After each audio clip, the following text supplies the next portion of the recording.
Hello everybody, welcome back to a new City Skylines Aurelia episode. In the last part, we were continuing work on the elevated park and built the residential area right next to it. There were also a lot of commercial buildings placed right underneath the edges of the park to better complete the park's outline. And obviously we finally put some trees and decorations to the park itself, so it's mostly finished now. Today I will leave this park as it is and focus on this empty area in the middle of the screen, which needs to be completed before we move on. This place is right on the side of the highway, so it directly connects to the places we built maybe in episode 2. So we are finally finishing the puzzle that is the downtown area. There will be all kinds of buildings there and also a nice plaza, something we haven't built in some time. And last but not least, we will finish the smaller elevated park and bring lots of people to it by actually converting it into a Parklife park. So let's go. For this episode, for this place that we are going to cover in this episode, I really was not sure what to build here. I really wanted to just fill it with some random building, create some really high density residential, commercial, even office blocks, kind of mixed blocks, just like I did with that downtown area on the other side of the highway. But it was kind of clear that it needs to have something a bit different, or it was not really that. I have to admit that it was pretty much just a lack of imagination, and I decided to just do something slightly different, something we haven't really done in a long time, really. So I started this place pretty much from this side, which is right next to that the public space that we built, where we built that roundabout, kind of a roundabout with that sunken tram station and all that, and finished that block by just doing what I told you about earlier, so that high density mixed block, but then we needed to create something different. So we had this intersection in here, which kind of has that bicycle path continuation as well, and the intersection area needed to have something slightly special. So some angled building like this was a very nice addition to that place, and we are also going to put another angled building there as well. And the intersection itself really needs to be a lot better than it is now. I haven't finished it in today's episode, or at the end of today's episode. It will not be finished yet, but definitely in the next one we will do some detailing for that intersection and create it much better. But today we are just going to do this block.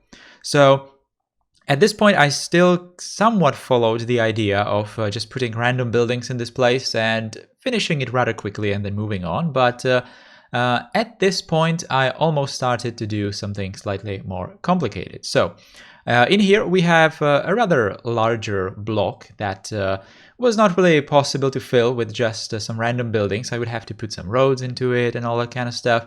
And we also have some elevation differences, which is making it slightly difficult to create blocks of buildings because it's just not looking all that right.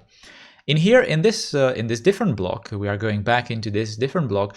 I wanted to put an underground entrance, which is actually having a purpose. It's not a fake underground entrance, but it is going into that sunken area where the tram station is and where all the roads are, and it's finally making it possible for like hearses and garbage trucks to go there, so that I'm not going to get all those flashing icons that dead people need to be picked up from that place. So this tunnel entrance is going to be really important, but it obviously resembles those underground entrances that I have created a lot more in the city.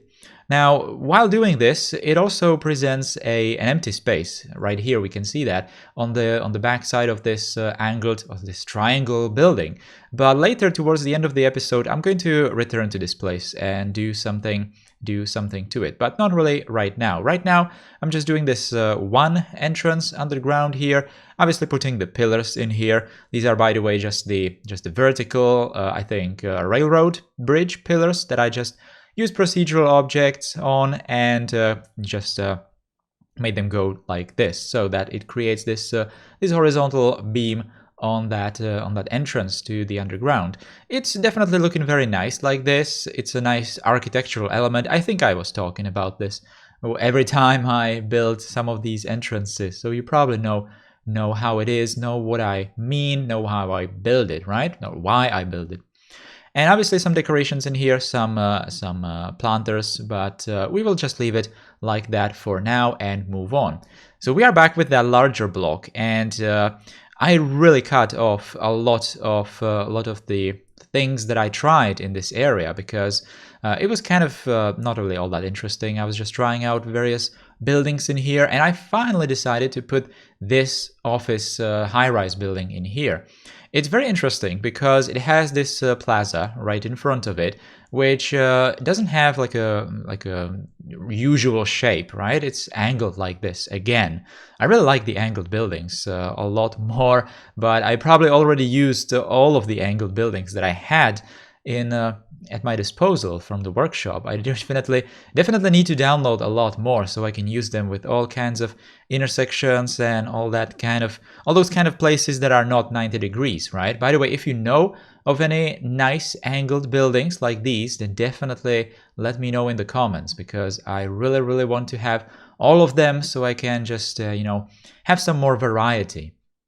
Anyway, by placing that office building, I already knew that we're gonna create some kind of a plaza in here, because that building kind of asked for it, right? By putting it in that place like this. And also the fact that this place is slightly sloped, that this area right here is slightly elevated compared to the pond area that we just created in the middle, so that it presents a nice opportunity to just work some stairs in here, just to sculpt some sloped places like these. And that's always really nice to do, because plazas, in my opinion, look infinitely better if you make them with different elevations, different levels, so that you can connect them with stairs, create some retaining walls and it's just much better looking. So that's exactly what we are doing right here. We have that rounded corner on that white building, which is kind of, again, asking for a rounded stair shapes in here as well. And rounded stairs are just, looking a lot better in this place. I was trying to build just a simple straight stairs in here, but it was not really working out. I'm also replacing all these prop stairs with these network stairs, just so it looks the same. All the stairs are looking exactly the same everywhere, even though they are not angled somewhere. And obviously retaining walls. I chose the stone retaining wall. I don't think that the concrete wall would look good in here, because it's supposed to be like an aesthetical place. This one, I usually use the concrete wall only with some like engineering stuff. But I guess I could have used some different walls as well. I'm kind of using this one a lot, especially in different plazas. I use this one a lot, so I don't know. Maybe I could have used something different, but it definitely works, and it's definitely nice to work with these walls, because it's a network. It's very easy to just customize them however you need it. Now we are creating the fake surfaces with the pavement, but don't worry, it's not going to stay as gray as this, because we are going to put a lot of decals on this area, which is going to present a really tough challenge, because decals obviously are going to be visible even on vertical surfaces, on these walls, and even on the stairs, because the stairs are networks right now, so that the decals are going to be on them as well. I'm also putting this asphalt in the pond to not make it look that deep, because I am using the shallowest canal, but it's still very deep, obviously for ships to go through. But we're just creating some park pond, so we don't really want to have it that deep. It's not really all that visible, the depth, because I am using water texture that's kind of hard to see through, but still, the depth can be seen there, and it's not looking very good. So the asphalt surface in there kind of makes it very nice, especially because it's completely black, so you can't really distinguish it from the actual bottom of the pond. And this is what I was talking about. So finally we are doing the decals. I have absolutely no idea what these decals are, where I got them. I guess I just downloaded them at some point. Every time I just start City Skylines, I obviously go through the what's it called, the most popular items of the week or something, the front page, right? And I guess that these decals probably appeared there at some point, and I downloaded them. I have no idea, but when I was browsing decals to put in that place, I immediately thought that this is the one that I have to 100% use. Now, this is something that I should probably not really talk about to not really reveal my tricks, but I really wanted to have like a thicker side or edge of the pond because it's going to be infinitely easier to work with the decals there. Every time the decal is going to touch either the wall or this path, or something that the decal would be just on, like vertically, it would be visible on, then I have to use procedural objects, right? Because if you use decals and convert them into procedural objects, it's a lot easier to work with them because you can customize the box that's obviously defining the decal, and you can do this that I'm doing right here. You can make the decals go underneath something so that it's not going to be visible, for example, on that pedestrian path. And if you do it just right, it's going to be really easy to work with it, and it's just going to make it possible. Otherwise, this would not be possible. I didn't want to use that particular decal absolutely everywhere on the plaza, especially on the different levels. So I used these, how would you call them in English? I'm not exactly sure. Well, these tiles, I'm not sure how would they be called. They probably do have a specific name, but it's a different color, a very different color from the pavement that we have used, not pavement, tiles that we have used on the lower level, so it's going to create a nice contrast. And again, I have to use it as procedural objects right next to the stairs, so it's much easier to obviously customize it so it's not visible on the stairs, but it ends exactly where the stairs start. It's kind of fiddly because procedural objects are not all that super precise when it comes to moving the vertices up and down. It's kind of rough. I would really like it if there was some kind of an option to have it really fine movements. It would make it a lot easier to work with them. But I should probably not complain because if there were no procedural objects, this plaza would just not be possible to look like this. And I'm also obviously using procedural objects on the sides of that little lookout area there, so that I can not have it obviously visible vertically on that wall from the side of the pond. So that's done. It looks really great. I think that this color is definitely something that was missing from the entire plaza. I also had some more bright tiles, but those were a bit too much.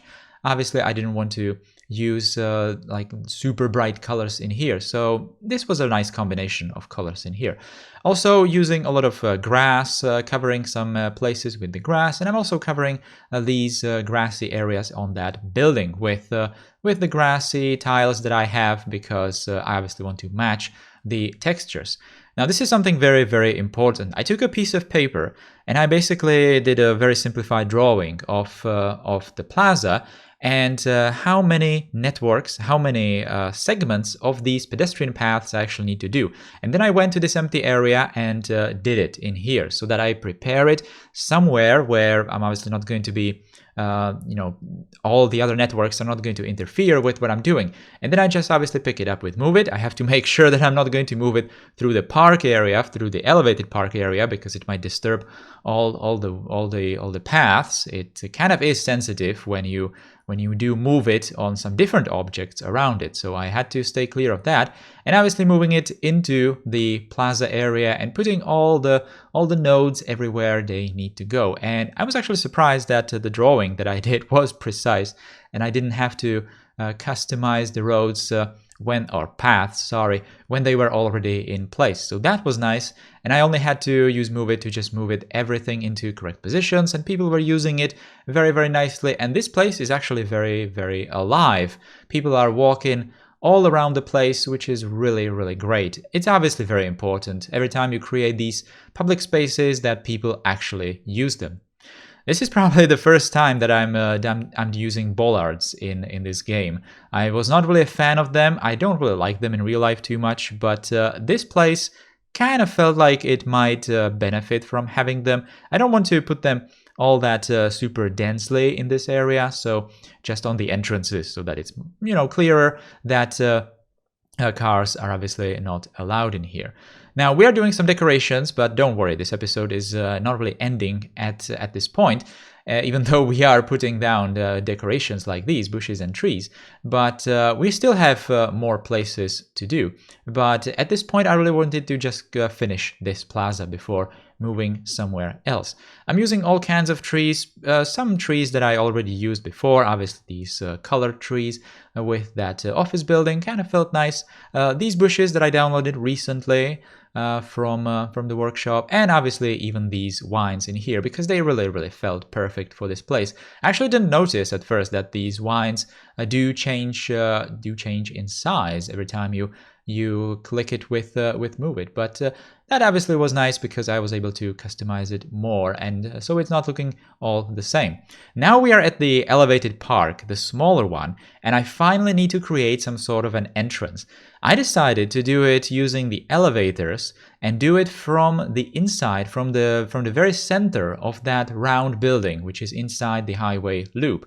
I used that elevator, I used that tall elevator, the tallest elevator, obviously made it even taller with procedural objects, made it slightly smaller, scaled down, but tall, so that it's going to nicely fit the pedestrian path that I put there. Now, I also need to create some sort of an entrance in here, so I'm using a double entrance. One side is going to be stairs, and one side elevators for maybe disabled people or elderly or something like that. And we are going to create some sort of like a dividing place in the middle of this elevated park using these pavement tiles in here, and the grass is just going to be around it. I did not record it, unfortunately, but I am going to put some much better decals on this place, so that's not going to be just the boring pavement. And I was really surprised that people are going to use this place. I'm not sure if I'm going to show it in here. Yes, I will. Nice. I am actually putting this into the park. I am creating a Parklife park in here. I have to admit, Parklife is 1.5 years old, probably. The DLC is. Close probably, and this is the first time I am actually doing a park from Parklife, so I was not exactly sure how it needs to be done, but I figured it out. I downloaded from the workshop some park entrances that I used, very small footprint park entrances, and I just worked with it, and people are going into that elevated park very nicely in huge numbers. You're going to see that in the cinematics, don't worry. I also went back to this place because I really wanted to do something about that back side of this triangle building. I wanted to put some plaza there, but after building the main plaza in this episode, I really did not feel like building another one. So I just put another underground entrance in here. This one is going to the opposite side, and it's going to fill that place nicely with some trees as well. Anyway, guys, that's almost it for today's episode. We are obviously going to see the cinematics as well. I thank you for watching. Hope you liked today's episode. If you did, then definitely consider putting a thumbs up underneath it. Subscribe to the channel if you're new here, and if you really want to help the channel out, you can always share this video with your friends. So until next time, until the next episode, take care, goodbye.